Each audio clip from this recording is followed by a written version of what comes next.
For the clarity of this story, I must mention that I have a hearing disability that has made me hard of hearing. I know that there are some things in life that I'll never understand, but I still look back on this experience wondering what could have happened and what I should have done differently. This all happened around a year ago. The holiday season had just rolled by, and I was settling down from traveling and all the get-togethers with family and friends. I live in a small suburban neighborhood that borders a forest in southern Quebec. It's a quiet area, as most of the residents are familiar with each other, which I honestly kind of prefer as it adds a warmer atmosphere. Around winter, I like to take my dog Monty on walks in the local forest. He's a Rottweiler Husky mix, which is perfect for me since I enjoy going for runs from time to time. The forest has several trails, none of which are challenging for non-hikers. I remember it being an afternoon.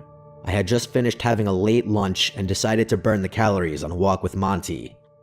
As usual, my dog goes ballistic when we turn the corner on my street towards the forest entrance. It was relatively cold for a February day.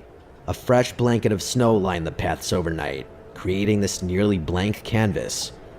As usual, I let my dog off the leash so he could run around. There were a few yellow patches along with some boot prints in the snow, which signaled to me that several people had already taken their dogs out earlier. Most people like to go on walks before noon since the sun tends to set around 4 p.m., so I didn't expect to see anybody out at that time. After walking for around 30 minutes, we came to a fork in the path. I noticed that one of the paths hadn't been walked yet, so feeling semi-adventurous, I decided to take it. I have a pretty concrete memory of the trails, so I knew exactly where I was going. The trail led to a clearing, which was great, since I wanted to check out the native birds with the binoculars I had gotten for Christmas. I remember scanning the surroundings until I saw a strange shape along the tree line in the distance.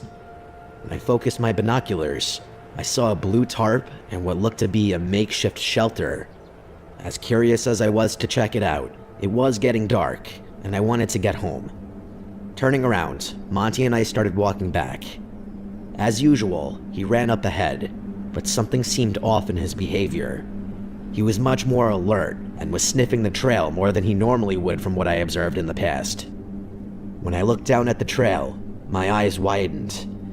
There was a set of footprints in the snow, much larger than my own. I remember turning my boots over out of sheer confusion to compare them to the ones in the snow.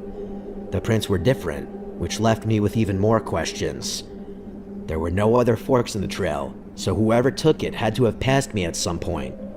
I figured they must have passed me while I was using my binoculars. At the time, it seemed like the most logical explanation, so I tried not to overthink it. At this point, it was significantly darker outside, but I could still make out my surroundings. As we were walking back, Monty stopped abruptly and started barking relentlessly in my direction. As I turned around, that's when I saw him.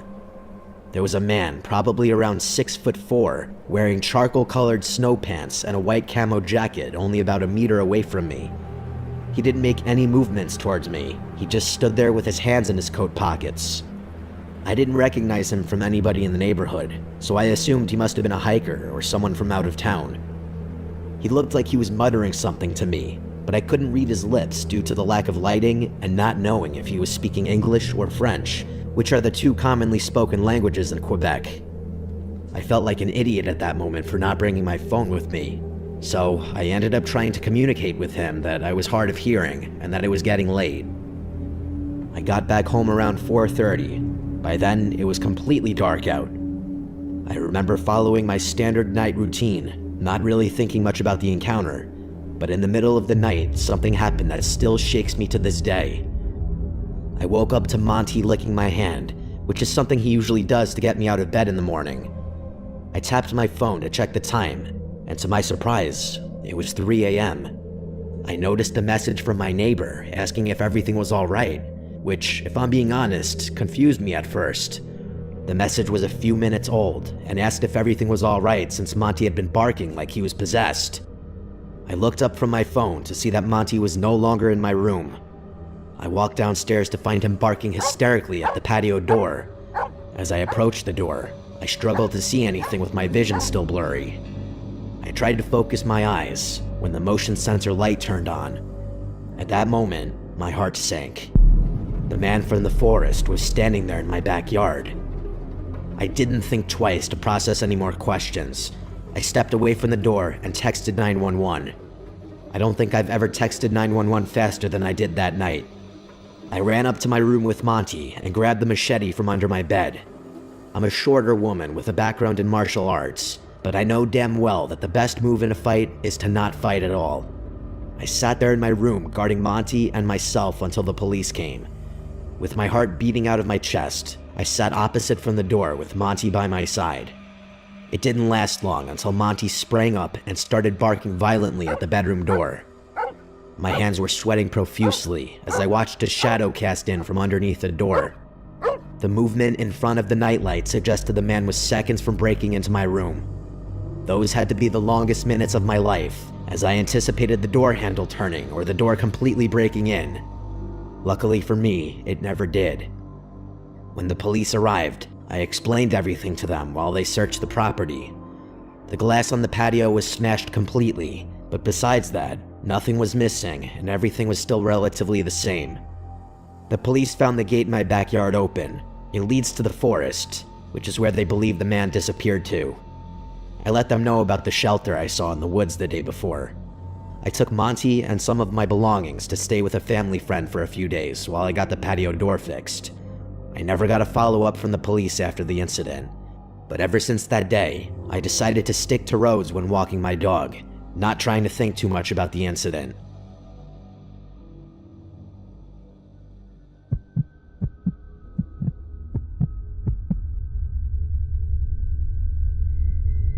My name is Emberley, and I'm a 16-year-old girl who lives in Illinois with my younger sister Kate, who's 15.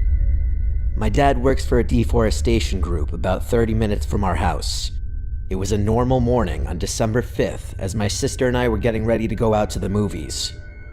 We decided to go watch a somewhat new horror movie, Terrifier 3, which had some Christmas stuff included in it. We all knew it was 18 plus, but nobody paid much attention.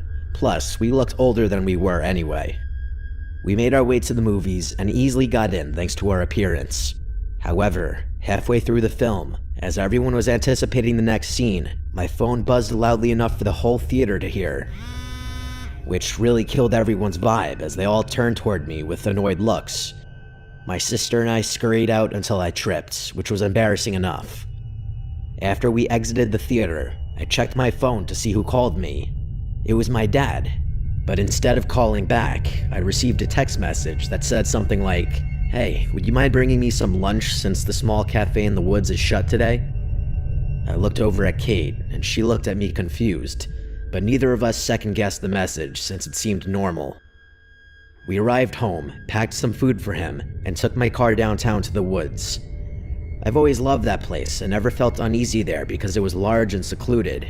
The scenery was amazing, with a hill that led down to a lake perfect for fishing and photos. After a while, Kate and I got out of the car, and we walked down the path through the woods. I took out my phone to call my dad, but he didn't pick up. Confused, I looked over at Kate, who was just as confused as I was. Why wouldn't he respond when he just called us at the movies? I decided to message him instead, reminding him that we were at the woods to give him his lunch. After a few moments, I saw the 3 little dots on the screen appear, showing he was typing. He responded by telling us to walk down the small hill and wait for him at the lake, which we followed. The sun was slowly setting since it was winter, so sunset came much earlier. The sky had a beautiful radiant orange glow over the hill and down the mountain. Snapping out of my thoughts, Kate pointed down to the lake where a man in black was sitting on the deck by the water with his back to us. We guessed it was our dad. We walked down a bit more and stopped a little behind him. I called out his name, but he didn't move. Kate grew uneasy, and her attitude made the scene even more eerie. I slowly pulled off the hood he was wearing and revealed a man who definitely wasn't our dad. Kate and I shrieked as he turned around and began waving my dad's phone around like a maniac, smiling like he was happy to see us scared. I blurted out asking why he was using our dad's phone, but he didn't respond. Instead, he grabbed Kate's arm as she screamed. Luckily, I was strong enough to pull her away, and we started running as fast as we could. The adrenaline pushed through us so much that I had never seen either of us run that fast. Behind me, I heard stomps getting closer, so I knew we were being chased. I didn't dare to turn around. Finally, we reached the car. I slammed the door shut and locked it as the man came to my window, then crouched down out of sight as I reversed and sped away back home. When we got home, my dad and mom were there. We arrived panting out of breath and explained the whole situation to them. My dad was furious and said his phone had been stolen while he was working, so he decided to come back home. He said the man must have taken his phone and messaged us. My dad called the police and filed the report. They used the IMEI number to track the device, which was still on the deck by the lake, and they returned the phone to my dad. They said there wasn't much they could do since the phone was already found. I thought this was the end of it, but I wouldn't be telling this if it was. 6 hours later, around 1 a.m., I got an unknown message that said, "I like that your house is lit only by your bedroom TV." I immediately went cold and pale. I paused the TV and heard rustling outside my window. My room was on the second floor. I shut my phone and listened. Slowly, I peeked through the blinds and saw the man smiling with a gun pointed at my window. I screamed and pulled away as glass shattered everywhere across my room. My parents ran in, followed by Kate. I screamed for them to crouch and told them the man was outside with a gun. When my dad went to check, the man was gone. Then we heard another loud bang and more glass breaking downstairs in the kitchen. We ran and locked the bedroom as Kate called 911. My mom hugged us as we cried in fear. Throughout the whole situation, I kept wondering how he knew where we lived. A few moments later, the police arrived and searched the whole house, but nobody was there. Kate and I explained the situation again, and one of the officers said they should check the car. Surprisingly, a small AirTag was found on my tire, which explained how the man knew where we lived and why he crouched before I sped out of the woods. The police told us they would patrol the streets and do everything they could to find the man. A few months later, he still hadn't been found, but he never returned, which I hope it stays that way. Me, Kate, and my parents are still traumatized by the situation, but mostly I felt stupid as the older sister for not being alarmed when the person didn't respond to calls and only responded through texts. All I know is that I'll be more careful and never go to secluded places again, especially when I'm responsible for someone else's safety.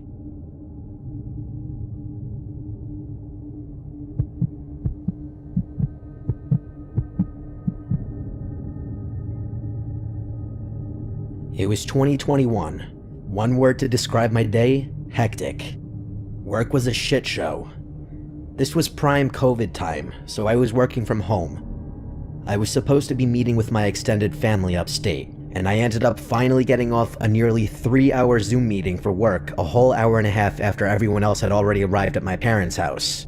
And that didn't include the next 2 hours or so the trek up to their house would take me. I filled up 2 cups of coffee in my kitchen to take with me before leaving. God knew I'd need them. The second I opened my front door, I realized this drive would be more of a shit show than I had originally thought. The snow and wind had already picked up since earlier that evening, and the streets were barely even plowed. The ground had at least 2 feet of snow already, and it was supposed to snow like this for a majority of the night. I had to be driving under 25 on most residential roads. My car at the time was also a really old, crappy Hyundai, which wasn't ideal for extreme weather conditions at all. It didn't have anti-lock brakes either. I'm a fast driver though, so when I got on the highway, I raised my speed to 70, which was probably a lot faster than safe for the conditions. I finally arrived at my parents' house around 9. They had begun dinner without me, but thankfully weren't too far along. A few drinks and gift sharing later, I started to lose track of time. I got so caught up in seeing my relatives I hadn't spoken to in a while that I ended up basically forgetting I still have to drive home, even as most of my family had started to leave. Once I finally got in my car to leave, it was past midnight, and at least another foot of snow had accumulated on the ground. I was buzzed, but I figured I was sober enough to drive home. Not that I condone drinking and driving at all. I was tired and simply wanted to get home.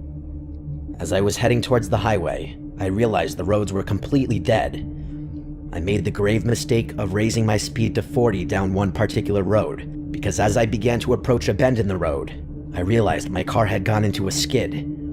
I tried not to panic, as this wasn't the first time I'd skidded. I started to steer into the skid and downshifted, but as I got even closer to the curve, and my car still wasn't slowing down, I started to panic. My car went straight off the side of the road and into a tree, and the airbag deployed. I was momentarily in shock from the force of the impact, but thankfully, I was relatively unscathed. My car was ruined though. The whole hood was buried in a bank of snow surrounding the tree I hit. No chance I was pushing it back onto the road or anything like that. The first thing I did was phone my roadside assistance company, and they said they'd send a truck to my location, but because of the horrible conditions, it could take up to 40 minutes for the truck to reach me. I was on a deserted road surrounded by forest and no houses for miles in either direction, so I decided to also call my parents and ask one of them to drive over and wait with me. My dad said he'd get in his car and drive over, so then I hung up and waited. As I was sitting there, I began to hear something over the sound of the wind howling outside.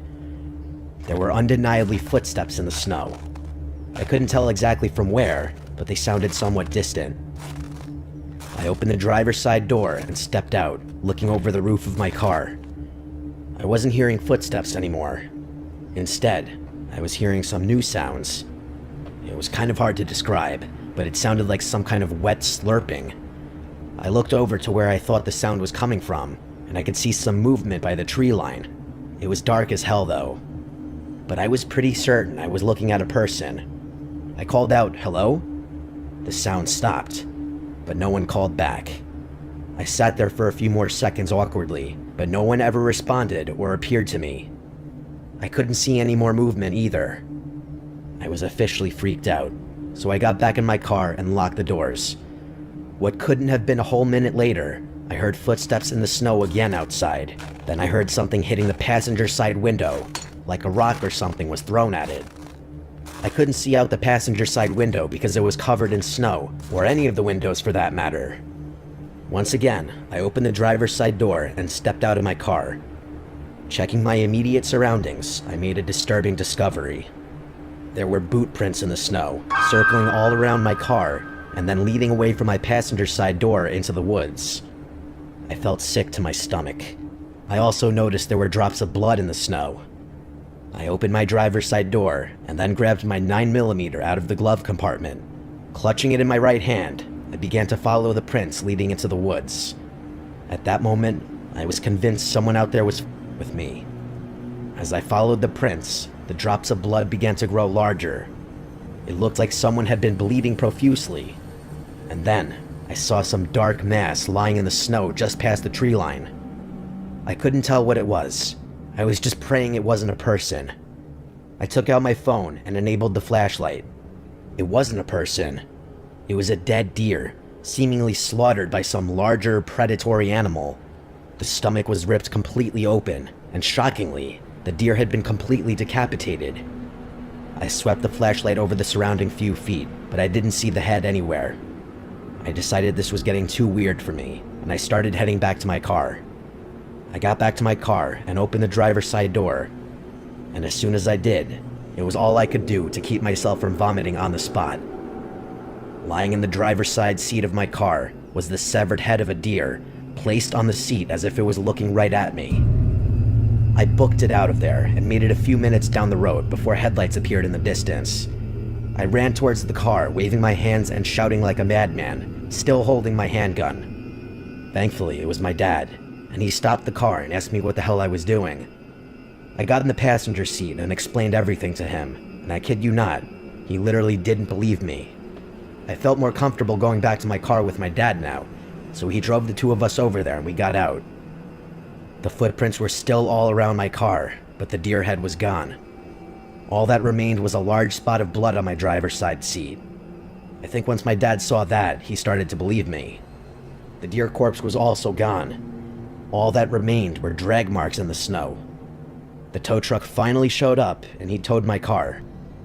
My dad asked me if I wanted to call the police, but honestly, I just didn't have the energy to file a police report.